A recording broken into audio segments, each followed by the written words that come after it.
ഡയറ്റിങ്ങിന്റെ plan എന്ന് പറഞ്ഞാൽ ഞാനിപ്പോ എന്റെ ഡയറ്റിംഗ് എന്ന് പറഞ്ഞു കഴിഞ്ഞാൽ ഞാൻ രാവിലെ ബ്രേക്ക്ഫാസ്റ്റ് സ്കിപ്പ് ചെയ്തു. ബ്രേക്ക്ഫാസ്റ്റ് അത് മെയിൻ ആയിട്ട് വേണ്ട. ബ്രേക്ക്ഫാസ്റ്റ് സ്കിപ്പ് ചെയ്യണം നമ്മൾ. അപ്പൊ രാവിലെ എന്നിട്ട് എന്ത് കഴിക്കും? ഊണ് കഴിക്കും. അല്ല, രാവിലെ ഊണ് നല്ലതാണ്. കാര്യം തലേ ദിവസത്തെ മീൻകറി ഉണ്ടെങ്കിൽ രാവിലെ ഊണ് കഴിക്കാൻ നല്ല രസമാണ്. ബ്രേക്ക്ഫാസ്റ്റ് കട്ട് ചെയ്തിട്ട് ഊണ് കഴിക്കും അല്ലേ? ഊണ് കഴിക്കും. ചിലപ്പോ അങ്ങനത്തെ ഒരു ഡയറ്റ് പ്ലാൻ ആയിരിക്കും. ശരിക്കും പ്രേക്ഷകർക്ക് ഇത് ഭയങ്കരമായിട്ട് ഉപകാരപ്പെടും ഈ ഡയറ്റ് പ്ലാൻ. ഇങ്ങോട്ട്. അപ്പൊ ഉച്ചക്ക് ഊണ് കഴിക്കും, കൂടെ കാപ്പിയും കഴിക്കും. ഏത് കാപ്പി? നമ്മൾ രാവിലെ സ്കിപ്പ് ചെയ്ത കാപ്പി ഇല്ലേ, അല്ലെങ്കിൽ അത് വേസ്റ്റ് ആവില്ല. അപ്പൊ അത് ഉച്ചക്ക് ഊണും ആ കാപ്പിയും കൂടെ ആയിട്ട് ഉച്ചക്ക് നമ്മൾ കഴിക്കും. അതെ.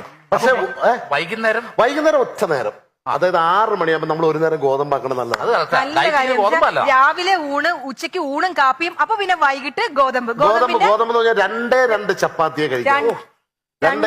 വൈകിട്ട് 2 ചപ്പാത്തി. കാര്യം 2 ചപ്പാത്തിയെ നമ്മൾ കഴിക്കാം. കാര്യം 7:30 നമുക്ക് വീണ്ടും ഉണ്ണാവുള്ളതല്ലേ. കാര്യം അപ്പൊ കൂടുതൽ ചപ്പാത്തി